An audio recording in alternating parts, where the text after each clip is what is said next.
30 and flirty and thriving. 30, flirty, and thriving.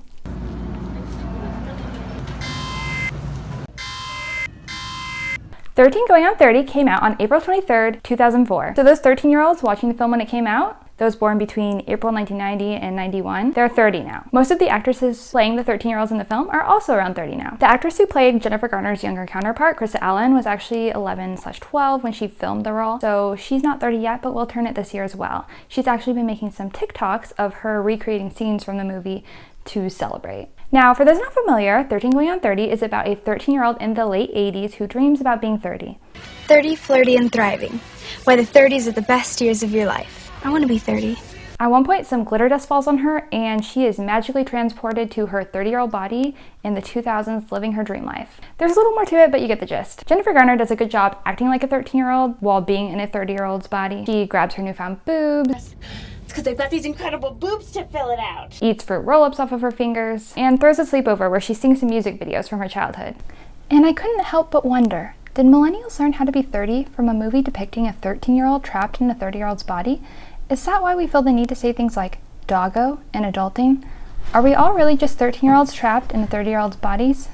Anyway, this movie gave 13-year-olds an exciting impression of what it could mean to be 30. It really glamorized the idea of being 30. A recent article from The Cut says, unbeknownst to her at the time, in that role, Jennifer Garner created a roadmap for how young millennial girls would envision their 30s.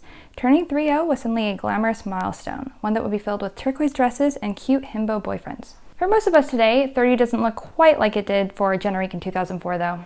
The time between April 20 and April 2021 was probably a little more dystopian-esque than we expected. 17 years later, one of the only things that's the same as the movie is perhaps that we're wearing pajamas to work. And even that is not quite the same. The lifestyle that Jenna is living in New York City at the time literally has not been possible in the past year, due to, the measures and whatnot that have been in place. Though things are changing and will change. Big, where Tom Hanks plays a 12-year-old who suddenly wakes up in his childhood bedroom as a 30-year-old adult, is unfortunately a little more realistic for some people. Which, by the way, if you like this kind of movie, there's also one called Little, which came out in 2019, where we see basically the reverse of Big. But what did we expect the world to look like now?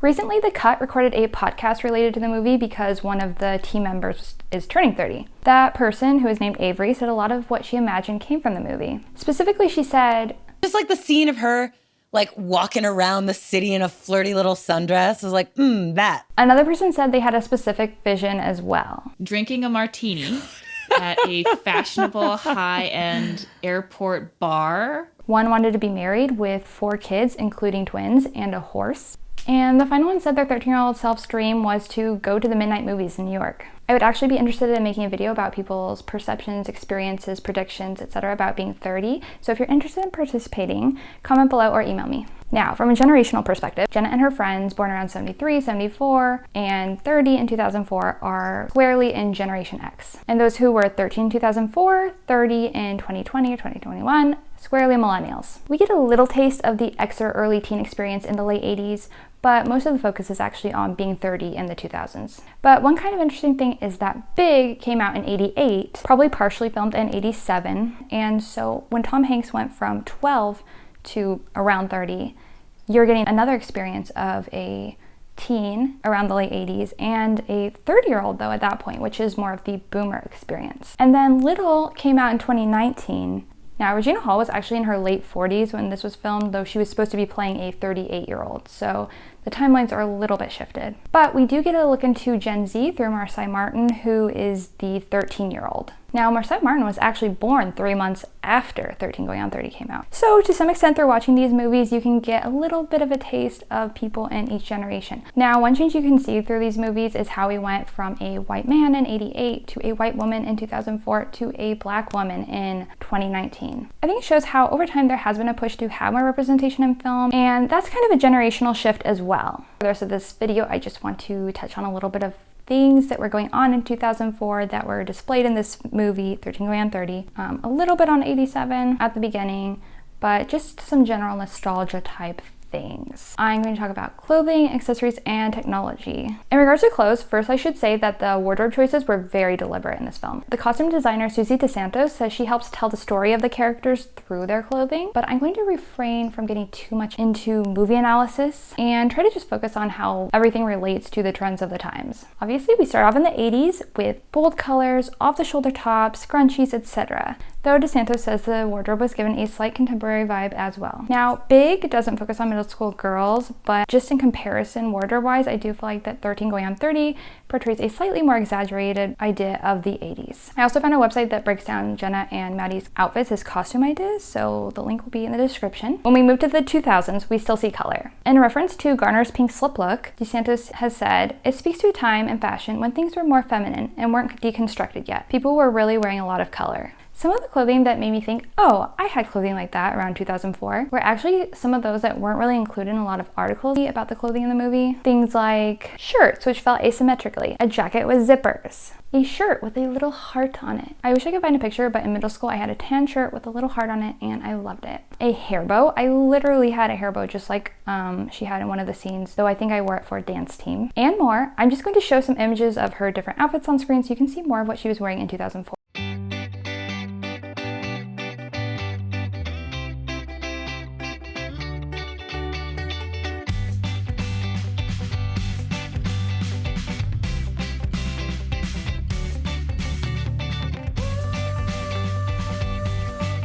But I was 13 and Jenna was 30, so what were 13-year-olds wearing in the film? One was wearing a Ralph Lauren dress. I would say yes, it was popular, but not necessarily worn by everyone. I would say that that character, being a more well-off New York City dweller, may have been more likely to wear something like that. The sleepover scene where they're wearing pajamas does seem very realistic though, in terms of the type of pajamas people wore. Just very normal. Now, one more item of clothing Jenna wore was a thong. She did say 30, flirty, and thriving. The thong thing was weird for Jenna because thongs had really risen in popularity between when she was 13 and 30. Probably it would have been sometime in her teens that it started to become a little more popular. Plus again, she was a 13-year-old in a 30-year-old's body. While the thong bikini was invented in the 70s, before the 80s, thongs as underwear were generally only worn by exotic dancers. There's actually a deleted scene of Jenna opening her drawer and saying, What am I, a stripper?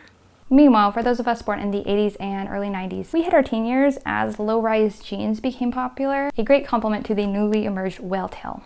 What a time to be a teenager.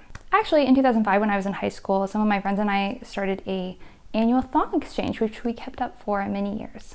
Now, on the topic of butts, there is a scene where Jenna is introducing Maddie to her boyfriend, and Maddie is like, "You're Alex Carlson. Nice to meet you. You're a great hockey player." And he says, "Thank you. You want me to sign your shirt or your forehead or something?" No, I don't do butts. and I forgot that was a thing. I feel like I remember signing butts being a big thing. Is it still a thing? And I forgot because I don't do things anymore, or is it a product of the time? Comment below, please. Enough about butts and underwear already though, let's move on to accessories. Let's start with that butterfly necklace. In 2004, butterflies were in, bedazzle was in, so it's a good representation of the time. The 90s through 2000s is also when it was popular for young women to get like little butterfly tattoos on their ankles or other things along those lines. Which, by the way, there is also a deleted scene of Jenna going to the doctor and discovering she has a tattoo, though she doesn't know where it is. Well, the only thing I saw that caught my attention was that fabulous tattoo. It's just so freaky. Also jewelry related, a little later she wears a rose necklace, and I remember having earrings that are basically a match of that. Now, in terms of other accessories, Jenna had expensive shoes and expensive bags. Those Manilows in her closet cost nearly $1,000 per pair, and expensive things were definitely in at this time, I think. Interestingly, when I looked up the idea of it bags, I found that this phenomenon only started in the 90s and 2000s. I didn't realize I had grown up in the midst of it, but for Jenna, all of this would have been new. Now, technology isn't super apparent in this film, but it shows what is normal for the time, I think. Things were changing quickly. In one scene, we see where Jenna still has a home phone. Cell phones did exist and were becoming more prevalent though. At one point, Jenna's cell phone rings and she gets confused because she obviously didn't grow up with one. Like that. Did you hear it? Did you hear that? But this is another way you can tell it's 2004 because her phone rang. That's not as common anymore. Unlike in Little, you don't notice any 13-year-olds with cell phones though. That's because most didn't have them. Just 4 years later, in 2008 though, most 13-year-olds did. And of course, it is pretty normal now. In terms of social media, it wasn't really present. A Cosmo article from 2014 suggests that if it had been made at that time, 10 years later, that insults would have been traded via Twitter instead of in person. They also suggest that at the sleepover, they would have been watching YouTube rather than TV. Who knows though, this is another contrast to Little, where you see the kids actually doing a whole Instagram photo shoot. Now another place you can look to sort of time changes is Jenna's presentation in Poise. She does go for a more old school look, but even then it was still not outside the realm of normalcy necessarily.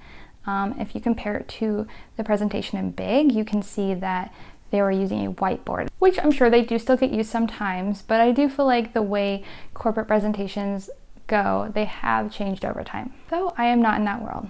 Now I could also talk about makeup, music, Jenna's 2 dreams, her 13-year-old self dream, and then her redo, as well as other things, but I've actually already written like 3 different scripts for this, and I just decided I just need to make a video. I wanted to make a video about the movie somehow.